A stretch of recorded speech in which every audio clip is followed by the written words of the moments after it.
AV in your ears, that's Ambush Vid, giving you this audio visual down the most interesting street in the world. With my voice, Steve, Fascination Street, you already know. Let's get it when you whip in the Fascination Street.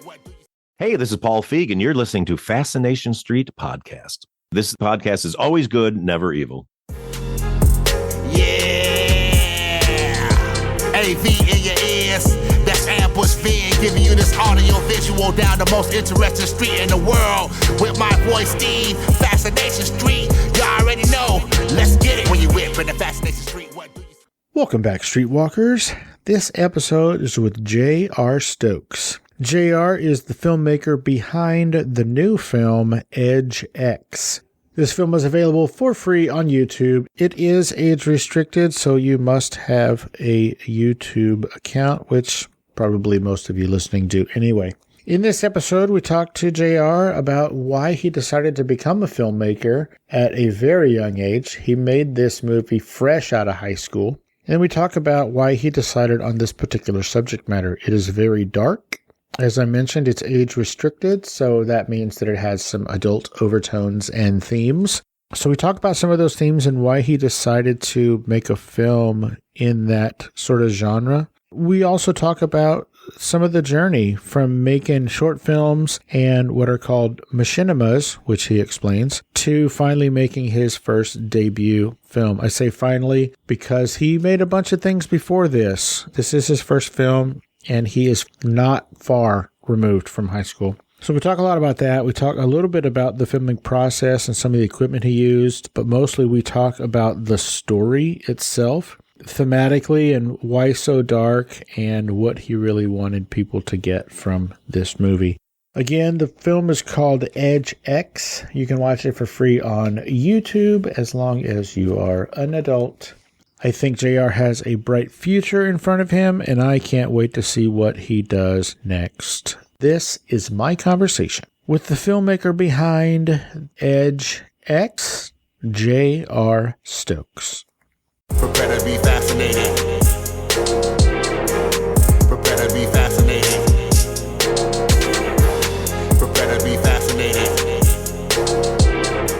Welcome to Fascination Street Podcast, J.R. Stokes. What's up, dude?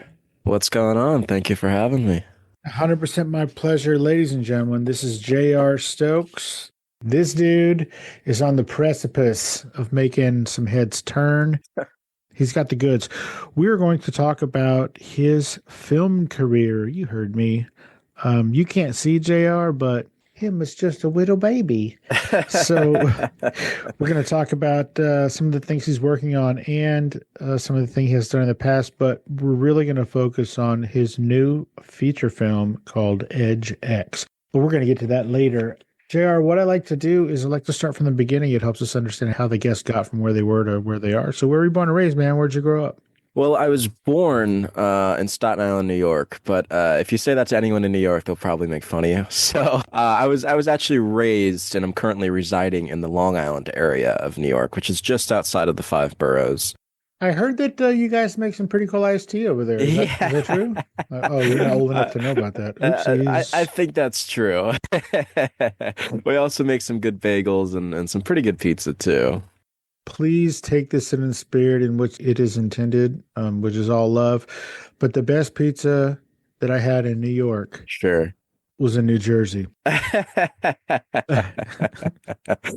And, you know, I think Long Island, specifically like the backdrop of Long Island, like this, you know, suburban sort of small town aesthetic, I think that really inspired me to go pick up a camera and you know, make a movie like Edge X, you know, which is mostly about a small town group of drug addict delinquents. Back to me, though, Spoiler alert. Yeah, I think as I grew up, I always took an interest in making things and you know, in editing things. And, you know, I mean, I've told this story quite a few times now, but, you know, I always took a great interest in this very niche form of filmmaking called machinima, which is like, it's sort of like an animation. Not many people are too into it, but, you know, I was really much into that for most of my youth. And, you know, as I got older, I would, you know, try and make more. And especially when COVID happened in 2020, I was around 14 or 15 years old, that's when I like took machinima really seriously, because there is a very niche audience for that. And luckily, I was able to make a machinima that got some attention in that very niche community. So I think from there, that's what really propelled me to making films in real life. And even when I was younger, I think by extension, me and my friends would pick up a camera and make up stories, and I'd always be the cameraman, and I would always tell them to say things and do things. So I think filmmaking has always been ingrained in who I am as a young person. Let's talk about machinimas. Like you said, they're not all that popular, really, in today's climate. So describe what machinimas are to my audience. What the hell is a machinima?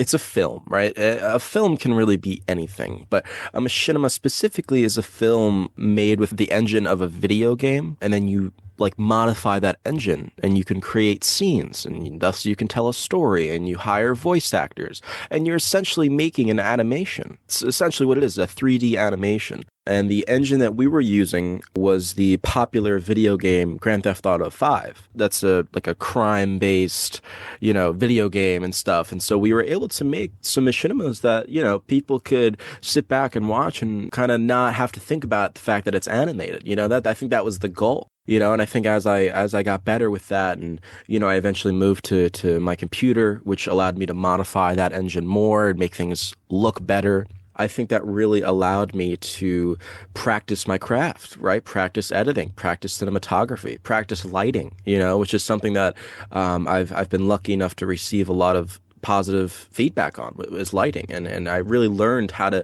do lighting myself from machinima, and that took hours and hours and hours, because all I'm doing is clicking buttons, and that could be really, really stressful. So that's really all machinima is, a video game, an animation using a video game by me just clicking a lot of buttons. And sometimes they came out pretty cool. So tell me some of the things, I know you hit on them a little bit, but tell me some of the things that you learned by working in machinimas and how that sort of translates to making a feature film.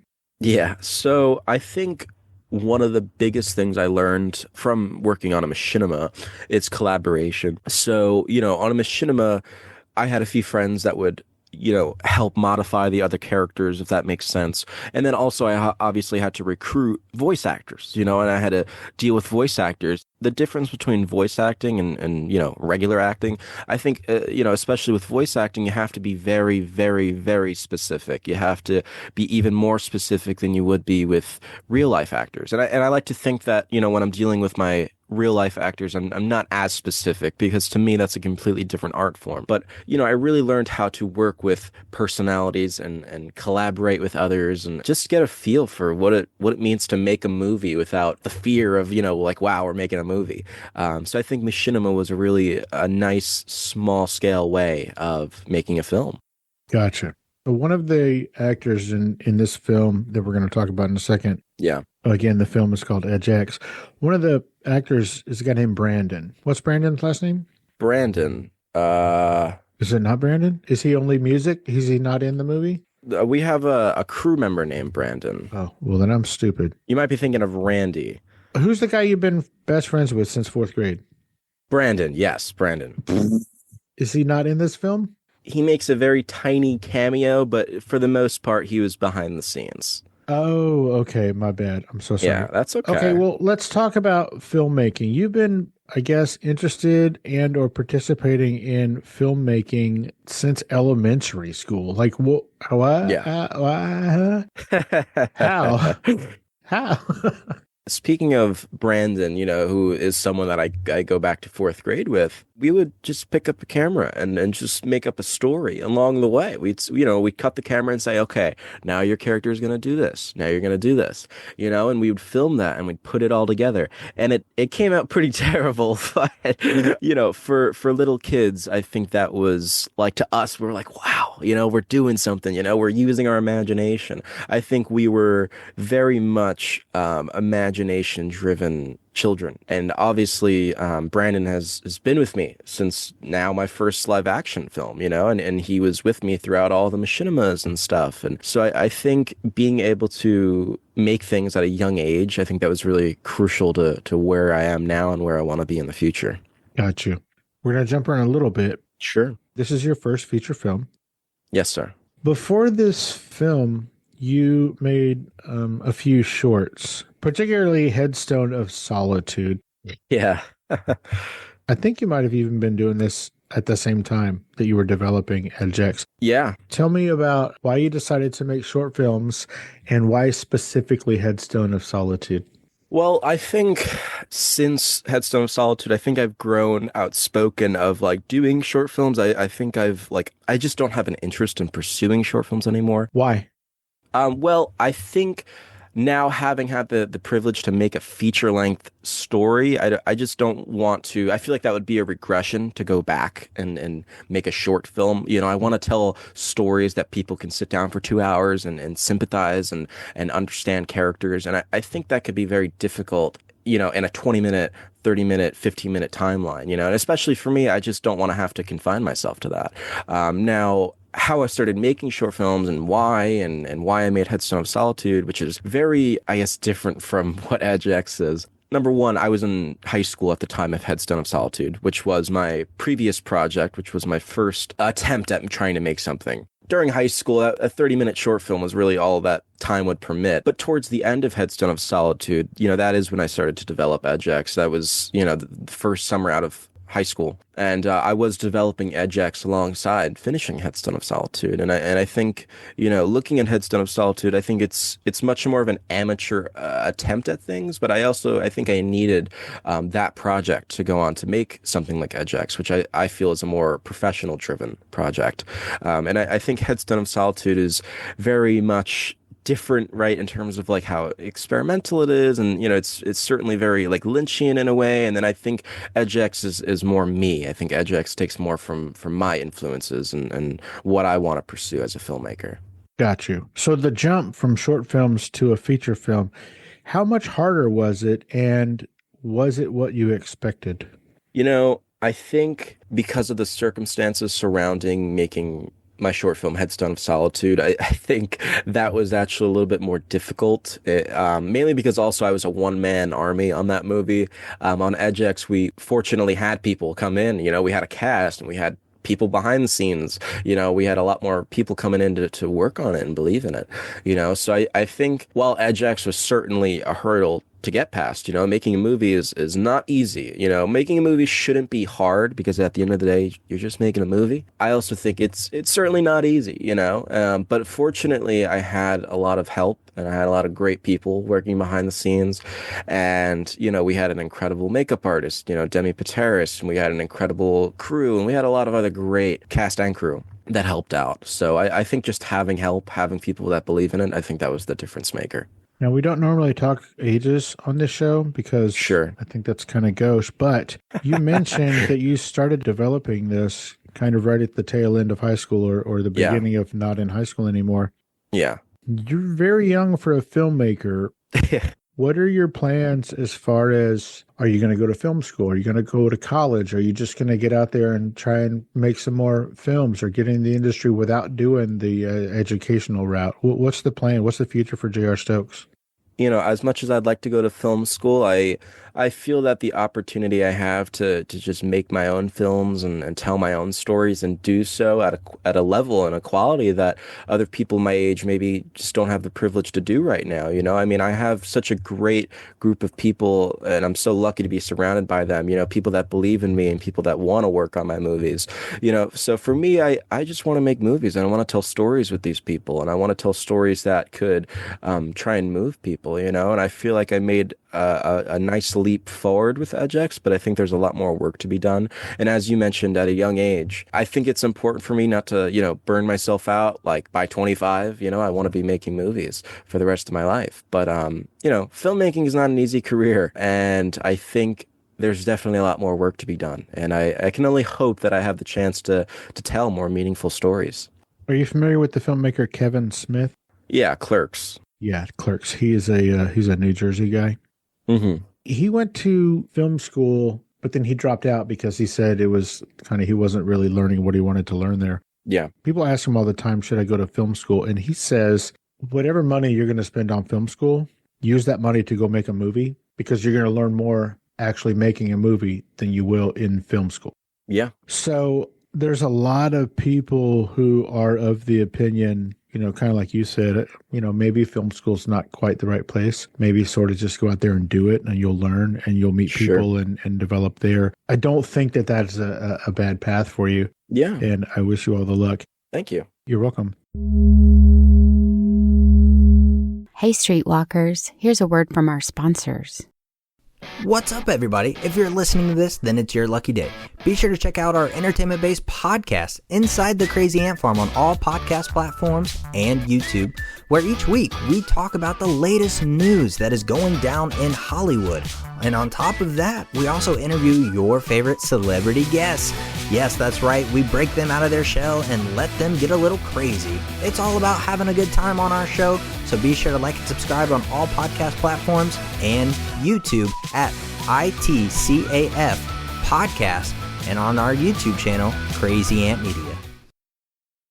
Let's get back into it. Now we're going to talk about this film. Again, it is called Edge X. You developed this right out of high school and shot it basically as soon as you got out of high school. Yeah.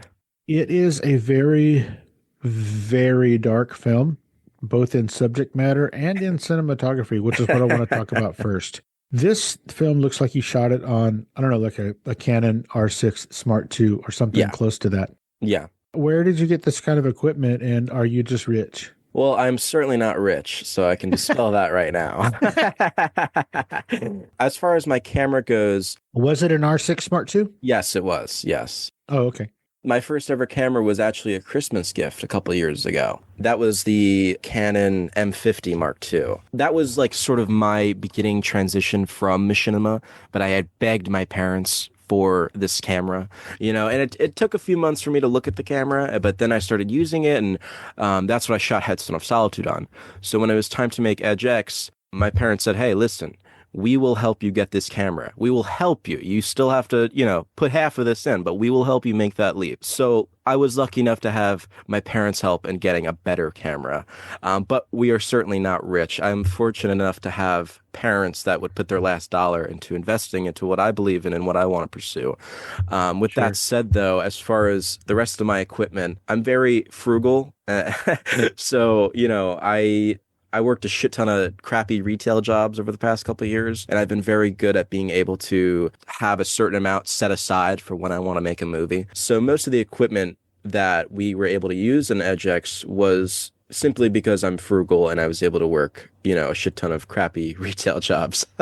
So is this rented equipment, or do you own it and now you can use it for other projects? I own it. The equipment that I'm using, though, I think it's very budget-friendly equipment, I'll say. It's equipment that I think it's worth every penny, but I'm not using like $1,000 lights, I'm using equipment that is within my budget, within my realm of possibility, and I'm trying to make the most out of it. I think that's the biggest thing out of equipment, is just making the most out of it. And that's what I learned, and that's what I've always been trying to apply to anything I have, is just making the most out of it. And as we were saying before about film school and stuff, the best piece of advice that I think I've gotten about filmmaking, and this was said by my dad, and I think this is a very universal truth, but you just if you want to get good at something, if you want to learn something, you just have to do it, And so being able to do it, right, being able to do it myself and learn about this stuff myself, I'm able to get the most out of equipment that you can just find on Amazon,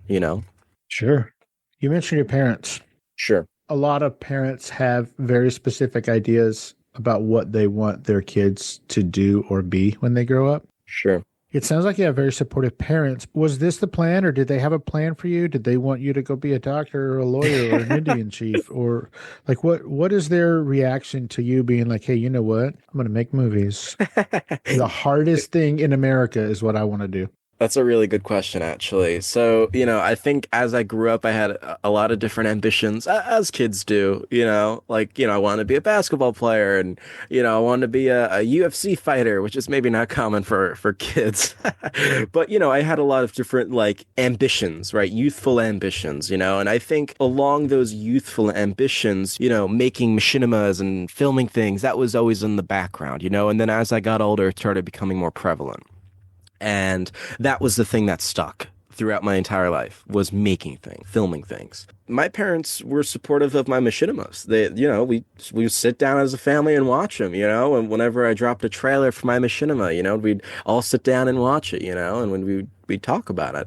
And I think it's just sort of an evolution, like a process. There was never a day where I said, hey, mom and dad, I want to make movies. It was just sort of a process. And I think they actually, highly encouraged me to pursue that process. And I'm very fortunate to have parents that have been very supportive in that regard. And also my parents love movies and they love shows, and I've been watching movies and shows with my parents for as long as I can even remember. So having parents that love entertainment, right, love movies and things of that sort, whilst also having been making stuff all my life, it was just sort of a gradual process to have their support and their love. And, I couldn't be more grateful.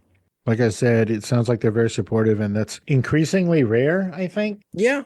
Particularly in the arts. So I kudos to your parents, and thank you. They'll be listening.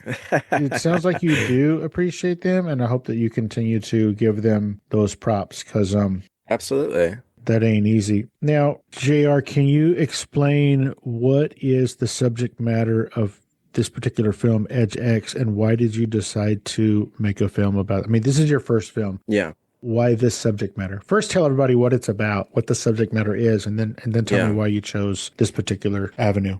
My first feature, Edge X, it's about adolescent substance abuse, right? And it's about the confining nature of addiction, and especially I think how our environments can impact that and vice versa, and I think young people especially, I think we're so prone to substance and addiction, and just I think the human condition, we're just so confined to really messed up things, right, such as drugs. Having the opportunity to make this as my first film, the reason why I did that is because I think addiction is a very universal cause. I think it's universal amongst all of us, and it doesn't have to necessarily be to drugs. It could be to another person. It could be to a lesser substance. It could be to your job. It could be to anything. So I think addiction is a very universal subject that I wanted to touch on. And I think there's been people in my life, both young people and older people, and, unfortunately distant relatives who have suffered from that disease and from that issue. Having the privilege to make this film, not only was it one of the greatest honors of my life, but I think having the chance to tell this story and hopefully someone watching can say, wow, this movie moved me. I felt this movie, I lived this movie. That's what mattered to me in making it. Where did you get the inspiration for some of these characters? Based on what I've heard about your personal life so far, it doesn't sound like you're really hanging out in crowds where you could have gotten a lot of material for this film. Where did you get all this stuff to write? Like, where did these stories come from? That's a good point. I'm certainly not doing drugs, but, to that extent. But it's more so, I think, the philosophies of these characters that I can specifically relate to from a third-person perspective. Specifically the main character, Chester, played by Cadence Meier. Good job, Cadence, by the way. If you're listening, great job. Absolutely. I think a lot of the philosophies he shares about himself and about other people and about even substance, I think those are philosophies that I share. And, when I was writing this movie, when I was writing this script, a lot of the characters, the way they talk about drugs and themselves and about other people, that's me, that's me talking about myself and other people. And again, from a third person perspective of drugs, and, it's applicable to numerous things. And then when you look at a character like Cynthia, the female lead actress played by Alexandra Totillo, that's inspired by a real person. That's inspired by a young woman who was unfortunately caught up in that world and in that environment. Is this a person you know or knew? Yeah, it's a person I've known, and again, I think addiction is such a universal thing that, we all know someone like the characters. We all know a Cynthia and a Chester and this character. Sometimes we are those characters, and sometimes the people we love are those characters. Sometimes the people we're related to are those characters. So I think that, a character like Cynthia is more so directly based on someone, whereas characters like Chester or his sponsor, Tyson, those are more based on philosophies of mine. Got you. Yeah. Speaking of the sponsor, I feel like Carl, which I guess is the brother. Yes. And the sponsor, what was his name? The character's name? Tyson.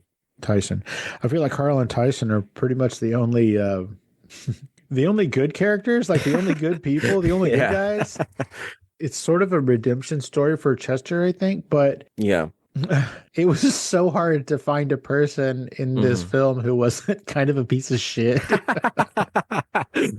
Yeah. Did you purposefully write so many of the characters to be almost irredeemable, or did the characters help write themselves? Like, did this start out as a redemption story, or did it just end up as one? That's a really great question. Thank you for asking. It wasn't in my intent to make characters who are morally flawed. It's nice that you brought that up because I think the best discussions I've had with people about the film and that I've seen about the film, like, you know, who do you feel bad for, right? Who do you have empathy for? And a lot of people say, you know, well, I really feel bad for Jimmy, right? The co-protagonist played by Randall Krauss. You know, I feel bad for Jimmy. You know, he was influenced and he got messed up by these really crappy people. I feel bad for him. And then there's some people who feel bad for Chester. And then there's some people who feel bad for Cynthia. I wanted to write characters that you could either feel really bad for or feel no sympathy for.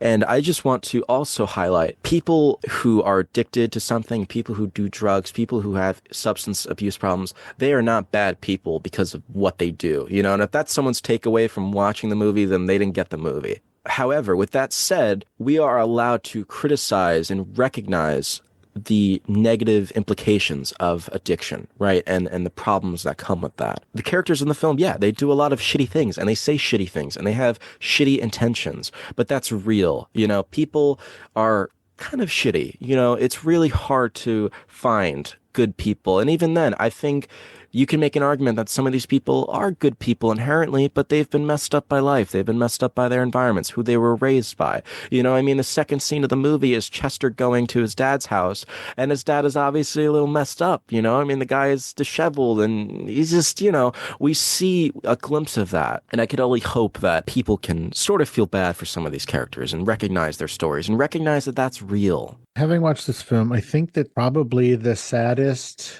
character, the one that I empathized with the most, is, I don't know if it was a daughter or a sister, but that young lady with Cynthia, was that her daughter or her little sister? That was her little sister. That's the one that I felt the worst for, because her future is fucking bleak. Yeah. And it seemed like she knew it. Yeah. That is a rough slog for that character's future. Why did you even feel the need to have that character? What did that character bring to the film, in the filmmaker's opinion? Why was she necessary? I think that often little kids, right, young children, they're unfortunately caught in the crossfire of addiction. They are unfortunately caught in the crossfire of some shitty people. And that happens every day, all across the world, you know? And I think it was necessary to show that, you know, the character of Cynthia, especially, like, she's not just a party girl, you know? She's someone that actually has someone waiting at home, you know? She has a life outside of just doing drugs. And I think that was important to show to the audience, that the people that you see in the movie, right, when you see them at a party or when you see them doing drugs or being mean to each other, however you want to put it, you have to recognize that they have a life outside of that, you know, and especially with Cynthia's sister, whose mother, Sarah Stabile, she helped a lot behind the scenes. The little girl's mom? Yes, she was a huge help behind the scenes. You know, that character especially, I think, was to show that more often than not, children are caught in the crossfire of some really shitty people and circumstances. And I mean, I don't ever want to preach to the audience, but I think that's something that we need to recognize, you know, if we don't already. Well said. What was the budget of this film? Going off of what was at my bank account at the start of it, I'd say probably around $2,500. You know, and by the end of it, it was unfortunately down to about $300. So call it around $2,400, $2,500. That's not a bad use of $2,500 or whatever. No, I mean, you not made at a all. 2-hour and 8-long feature film. Yeah. That has a beginning, a middle, and an end. Like, well done, dude. Thank you. Hats off. You're welcome. One of the things that really bothered me about the film, and I think that it might be geographical in nature, sure, is you got people calling each other bro. You got, like, there's this dude that calls this girl bro. Like, yeah. Is that a New York thing? Who calls girls bro? Bro? I think it's a young person thing. Oh, okay. You know, it's just sort of a universal slang. Do you call girls bro in your everyday life? I think I used to. Not so much anymore. When I was younger, not. Oh, now that you're not a young person anymore. This guy. Yeah, but I know other people my age that still do that. That's hilarious. So. It made me laugh. It made me giggle. Yeah. I was like, bro, he just called that girl bro. That's so weird. I'm like, well, he is high, so I guess he can say whatever he wants to get away with it. Yeah. Hey, Streetwalkers, here's a word from our sponsors. Let's get back into it. If I understand this correctly, you filmed this primarily between like November and February in New York. Yeah. Those are not summer months. Yeah, it was pretty rough. How difficult was it filming in the winter to make everyone look so sweaty?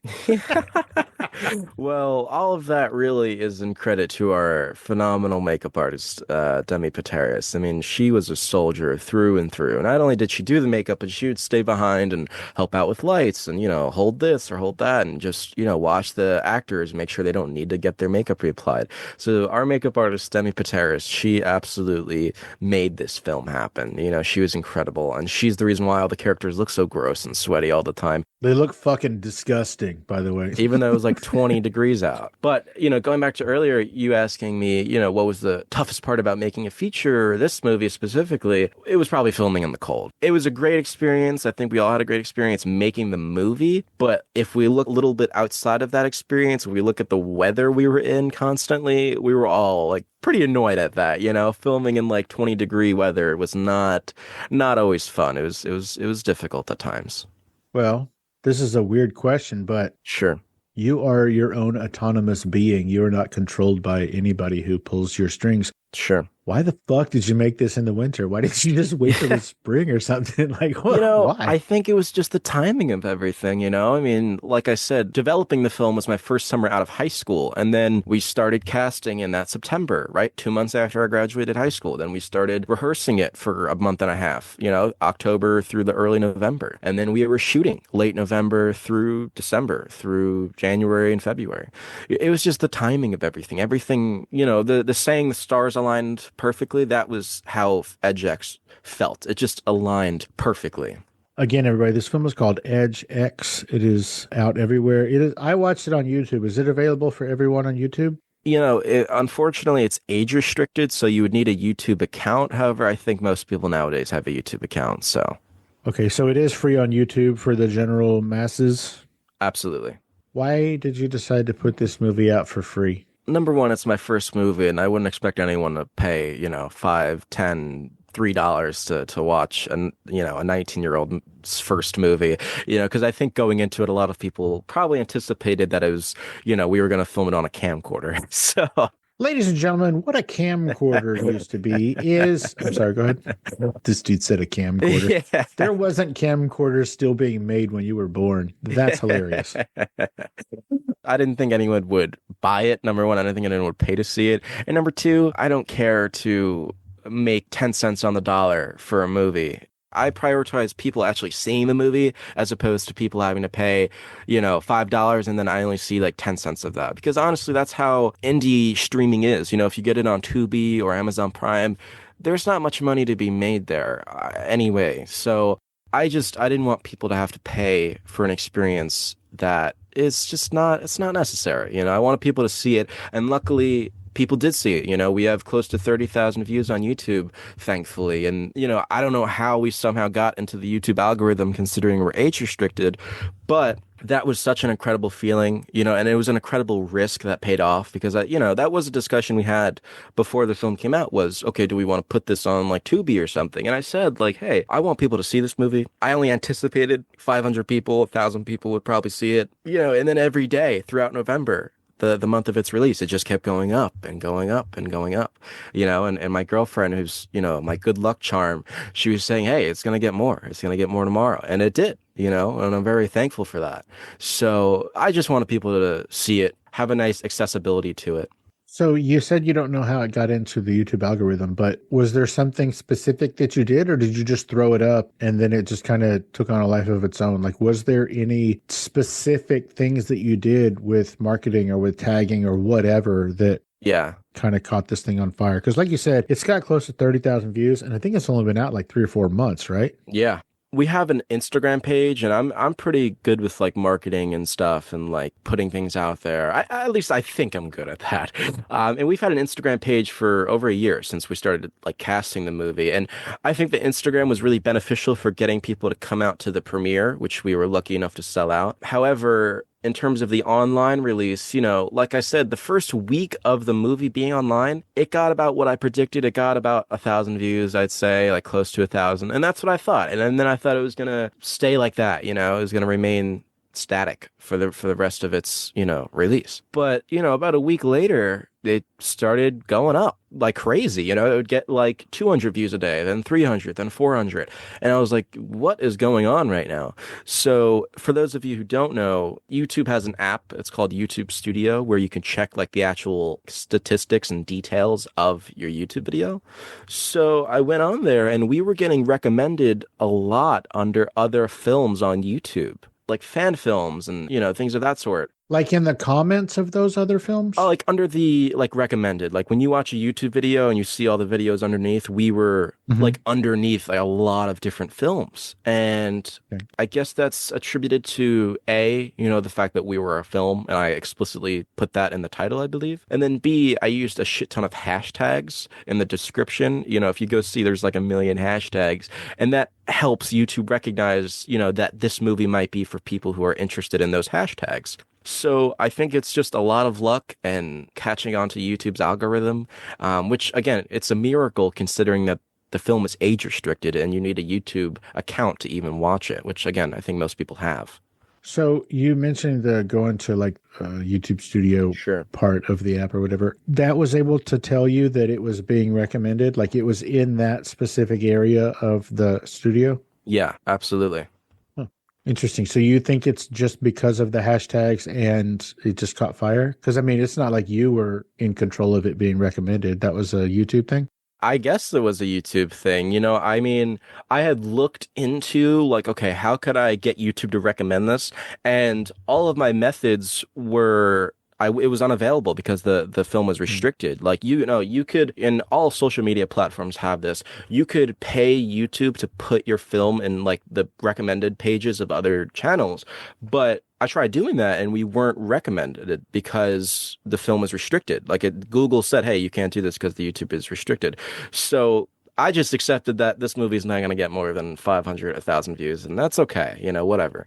And then again, a couple days later, it started catching fire, and I saw that it was being recommended a lot under other films. So yeah, again, I think it's just a bit of luck and fortunately YouTube's algorithm. And I don't know if that's always going to be like that. Maybe with my next movie, it will only get 1,000 views and it won't get lucky. I mean, Headstone of Solitude, again, a completely different film in a lot of ways, but that got about 1,000 views. Whatever, that's fine. But with EdgeX, we got extremely lucky, and I was completely mind blown from it.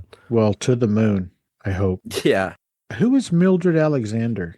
That was Randall Krauss's grandmother, who unfortunately passed away a couple weeks before the movie came out. And Randy is a dear friend to me, and Randy was a huge part of, obviously, acting as one of the leads in the movie. He played Jimmy, but also just a huge part in helping get this movie made and talking me up to people that he knew that came on board to the film. With all that considered, we had a discussion about it, and I gave him my sympathies, and of course, and he asked, hey, can we put this, in the credits, because my family's going to be at the premiere, which they were. His family is very lovely, incredible people, and they got to see that, hopefully, that she was in the credits.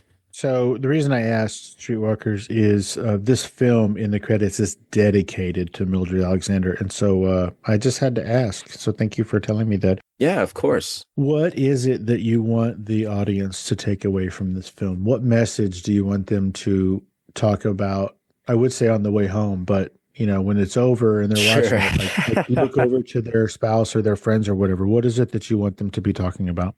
I've been asked this question, I think, probably the most, since the start of the inception of the film. I always love answering it because I think with every time I'm asked it, I always want to bring a different answer. But I think they're all universal in a way. And I think in talking about what I want people to take away from the movie, I would hope that people maybe have a little bit more empathy to the circumstances of addiction, and if someone is suffering or has suffered from addiction, they can watch the movie and say, wow, again, I lived that. I felt that. I witnessed that. I was around that. And I'm thankful to not be around that. I just want people to carry a sense of empathy after watching that, because I feel like that's really lacking in the world.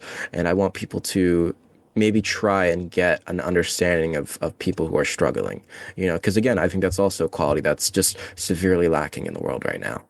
100% agree. JR, tell everybody where they can find you on social media.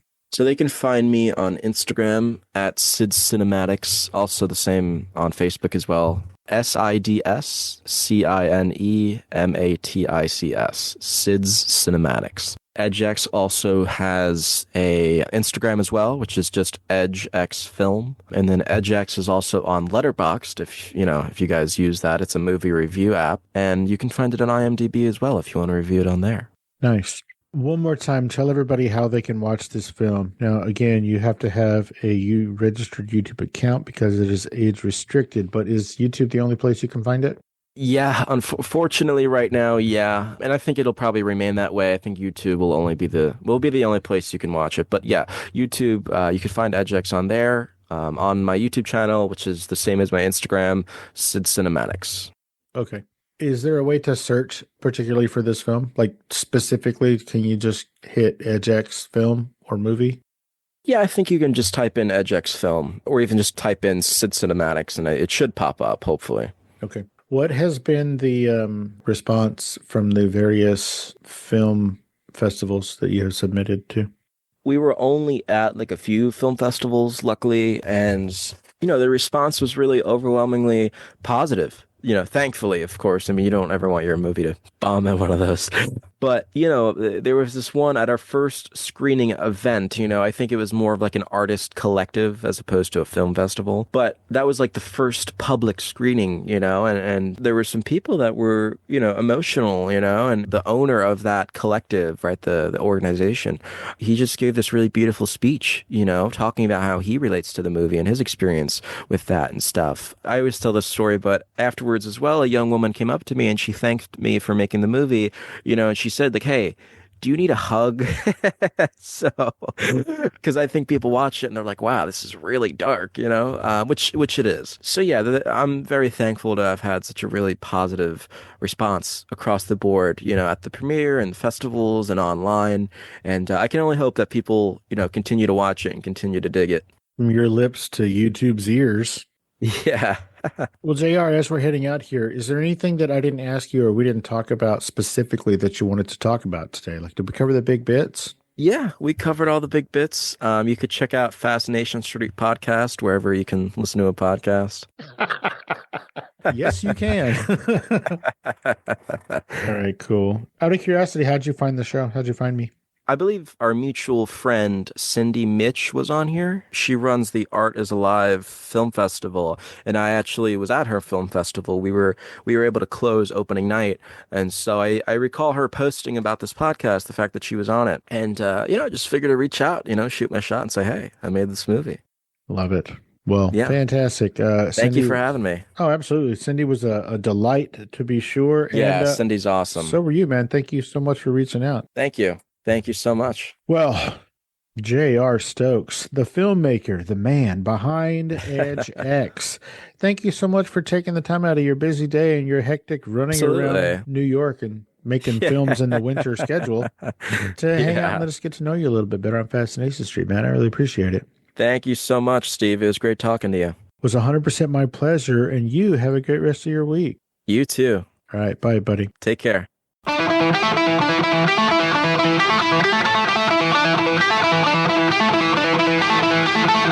Opening music is the song FSP Theme, written, performed, and provided by Ambush Vin.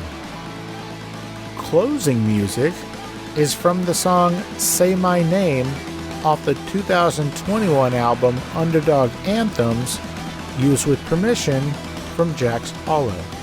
If you like the show, tell a friend, subscribe, and rate and review the show on iTunes and wherever else you download podcasts. Don't forget to subscribe to my YouTube channel. All the episodes are available there as well. Check me out on Vero at Fascination Street Pod and TikTok at Fascination Street Pod. And again, thanks for listening.